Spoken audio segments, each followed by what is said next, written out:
পাকিস্তান এবং সাউথ আফ্রিকার সাথে 3টে টি-20 ম্যাচের সিরিজ ছিল।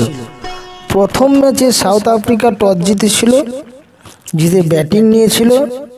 প্রথমের দিকে অনেক উইকেট পড়ে গিয়েছিল, কিন্তু David Miller middle order batter তার দুর্দান্ত ইনিংসে, প্রায় 83 রানের ইনিংসে সাউথ আফ্রিকা জয়লাভ করেছিল। পাকিস্তান 11 রানে হেরে গিয়েছিল। এবং দ্বিতীয় টি-20 ম্যাচে পাকিস্তান টস জিতে, পাকিস্তানের ক্যাপ্টেন মোহাম্মদ রিজওয়ান টস জিতে তিনি ব্যাটিংয়ের সিদ্ধান্ত নেন। ব্যাটিংয়ে আসেন মোহাম্মদ রিজওয়ান এবং শাইম আইয়ুব। মোহাম্মদ রিজওয়ান তেমন একটা তো কিছু করতেই পারলো না। সেই স্লো ব্যাটিং, ওয়ানডের মতন, টেস্টের মতন খেলা, মডার্ন ডে ক্রিকেট যে খেলা হয় সেরকম খেলতে পারলো না। কিন্তু শাইম আইয়ুব হ্যাভি খেলেছে।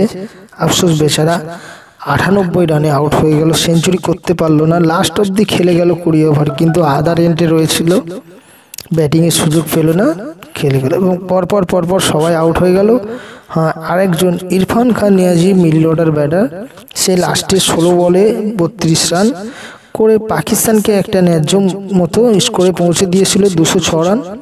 কিন্তু পাকিস্তানের যে বলা হয় যে বোলিংয়ের জন্য পাকিস্তান সেরা, কিন্তু সেটা দেখাতে পারলো না। প্রথমের দিকে 2টো আউট করার পরেও সাউথ আফ্রিকা পাকিস্তানের কাছ থেকে ম্যাচ নিয়ে চলে গেল এবং জিতে গিয়েছিল। রিচা হেনড্রিক্স, সাউথ আফ্রিকার ব্যাটসম্যান, তার প্রথম সেঞ্চুরি টি-20। কিন্তু পাকিস্তান পারল না এই ম্যাচটা জিততে এবং সিরিজটাও তারা হেরে গেল।